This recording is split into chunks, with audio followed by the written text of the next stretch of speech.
Alright, so let's face it, video interviews are not everyone's cup of tea. As more and more companies are using them in their hiring process, especially since the pandemic, I created a series of videos to help you perform better in them. But it seems many people are unhappy and would rather give up on a job opportunity rather than taking a video interview. And what I noticed is that sometimes for reasons that are not totally true. It seems like video interviews are part of many conspiracies and misinformation. And that's what I want to talk about today. Hey again, if you're new here, my name is Maddie. I'm a career coach and consultant helping you land more job opportunities. So if you're interested in that, consider subscribing. In this video, I am partnering up with VidCruiter, a video interview platform, to bust 10 of the biggest myths you guys might have on video interviews. Hopefully it will help you see this new hiring method clearer and perform better the next time you're having one. And to make it even more fun, I am digging into my own video interview videos' best comments and answer them. So let's start with Deanne's comments. I'd rather just have an in-person interview over the phone or an actual live interview. I'm not sure if I want to do this. So this is myth number one. It's better to have an in-person interview rather than a video interview. And I totally agree. Of course, it's better. That would be wonderful if companies could just interview everyone who applies. Everyone would get a fair chance at presenting themselves and companies would choose the very best. Unfortunately, this is not how the world works. The hiring process is so time-consuming, not everyone can get an interview. Financial Review mentions employers are taking twice as long to hire staff, pushing the average time needed to fill a position to 68 days compared to just 26 days in 2010. It's getting out of control, and that's why companies need to use new and better ways to save time, and video interviews are one. Video interviews open up new opportunities for us job seekers to prove ourselves and make it to the next round of interviews. But it seems a guy named Luke disagrees with me. He says, these job interviews are getting stupider each year. And this is myth number two. Video interview is a stupid way of interviewing. The word stupid here is very subjective. I will assume he meant it's not efficient. So again, if you ever got a video interview, you know how fast and streamlined the process is. You get a link and then you have 48 to 72 hours to record yourself. It's convenient, you can take it at the time where you feel at your best in the comfort of your home, increasing your chance to perform better. You don't need to commute and you don't need to wake up very early. On the other side, the hiring manager can watch the video when they feel like it and be at their best too, where they can evaluate people more fairly. It's also faster, as I said previously, and costs way less for companies. But don't worry, despite all of these advantages, video interviews are not taking over the whole hiring process like Vanessa might think. Vanessa says, the dumbest thing I've ever heard in a while. If a company is not going to bother to at least meet you in person like real humans, then it's not a company I'd want to work for. And this is myth number three. Pre-recording video interviews are replacing in-person and live interviews. Well, Vanessa, companies would still like to meet you. The truth is, video interviews are frequently used to replace phone screens. VidCruiter mentions a pre-recorded video interview is most often used as a convenient step early on within the hiring process to give recruiters maximum visibility of each applicant in a fair and equal way. And even Recruiter.com created a nice infographic to illustrate this. A recruiter can watch 10 short videos in 30 minutes instead of calling just one person over the same amount of minutes. And talking about my own experience, when I applied to PwC a couple of years ago, I had no phone screening. I submitted my resume, then got a video interview. Everyone got a chance to do a video interview, then be called for a final interview in person. But maybe some of you may feel uncomfortable knowing that only one person will watch your video and get to decide whether you pass or not. Right? Well, Cami thinks so. She says, I definitely think these interviews are not evaluated. They randomly choose because who will stay hours to check each person's interview? And this is myth number four. Pre-recorded video interviews are only watched by an HR rep and they might just pick someone randomly. Cami thinks that, but let me reassure you. VidCruiter mentions that the fact that videos are easily shareable compared to phone interviews makes it easier for more decision makers to be aligned, which makes it more likely that the right applicants move forward to the next round. And eventually the best person for the job is recruited.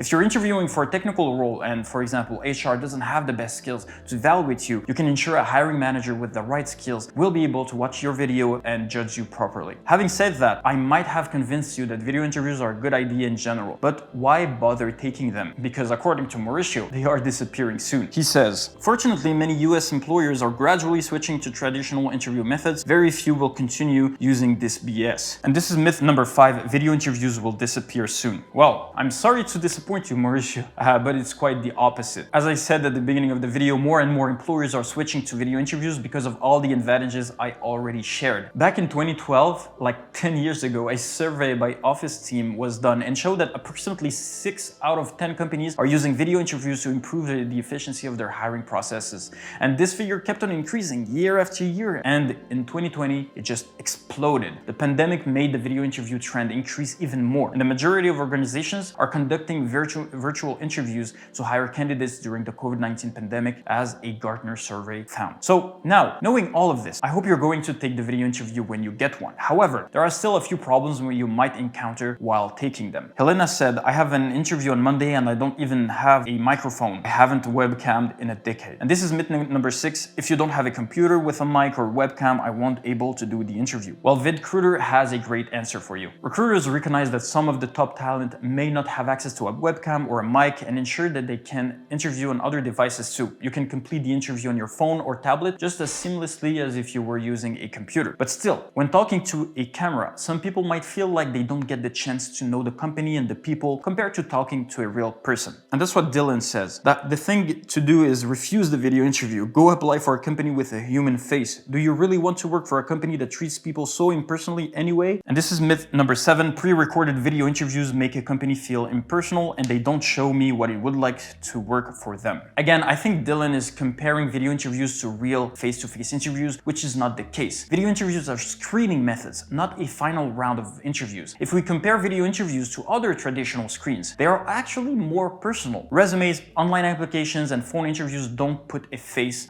to the name. For the first time, video interviews show candidates as real people, not a list of skills and experiences. Also, depending on the platform you're using, those videos can be customizable. With VidCruiter, for example, employers can add personalized videos at each interview stage. In some cases, they'll even have other employees give testimonials while asking questions. In my experience video interviewing at PwC, they had a nice video talking about the company. They also offered great context to each question, making me want to work for them. I felt I was interviewing at a big company with a lot of opportunities. But still, don't get ahead of yourself too much, because it's awesome to watch personalized videos from the company, but you still need to perform to pass to the next round, which is a problem for a lot of people. John says, tried to do a video interview yesterday. I couldn't get past the second question without freezing up. I do really well in real interview face-to-face. So this is myth number 8. Video interviews don't give me a chance to really sell myself. And this is true to some extent. Some people really do perform better in real life. That's the reality. But what John is missing is that he assumes he would have gone into the final face-to-face interview. There's always this possibility where he could have been rejected without any opportunity to sell himself further. The choice that you have is submitting your resume and hope to make it to the final interview, or submit your resume and have a video interview to back it up. And just like anything in life, some people will be better at it than others. I can find many people who would say that they perform better over video and others who will hate it. It just depends on what type of person you are. And like everything else in life, when you struggle with a specific subject, well, you try to get better at it. It's like if you said, I'm better at science than math, therefore I'm dropping off all my math classes even if they are mandatory. No, you just study more, prepare better, or seek help from tutors. Most video interviewing platforms also offer practice questions for you, and you have a playlist and checklist you can download below this video to help you even further. I hope that was clear, but what if you need extra help? And I mean accommodation for your specific situation. Well, Wangi says,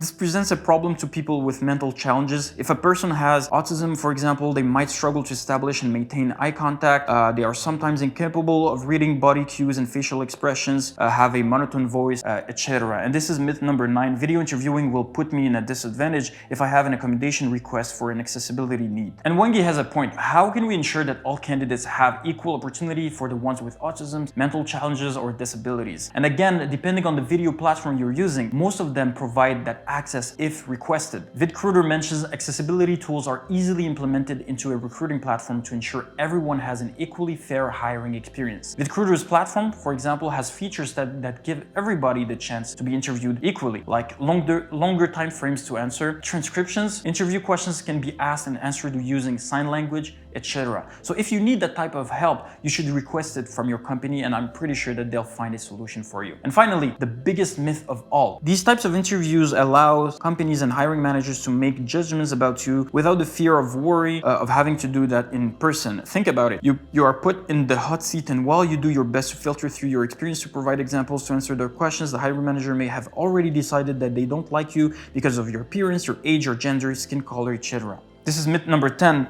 Video interviews create a bias in how I'll be interviewed and evaluated because I'm on video. And I think Tian forgot that whether it's over video or in real life, still a human being who's going to evaluate you. And humans evaluate your gestures, your tone, the words you use to explain yourself, whether it's over video or in real life. I could even say that there are more biases in face-to-face than on video. In real life, most of the time, only one manager is evaluating you. To avoid this as much as possible, most video interview platforms offer structured interview questions and guidelines to smooth out the process and make the videos available to multiple people for review, not only one. The truth is that an interviewer can have a bias whether an applicant is interviewed by a video platform, a phone call, or in person. Bias exists because of the interviewer and not the type of interview. Again, I recognize video interviews are fairly new in the hiring world. The first time I ever got one was at PwC, and I had a great experience personally. I was grateful I had the chance for the first time to finally speak for myself instead of just relying on my resume. Video interviews are not always perfect, but they are getting there, and I hope this video helps you see them more clearly.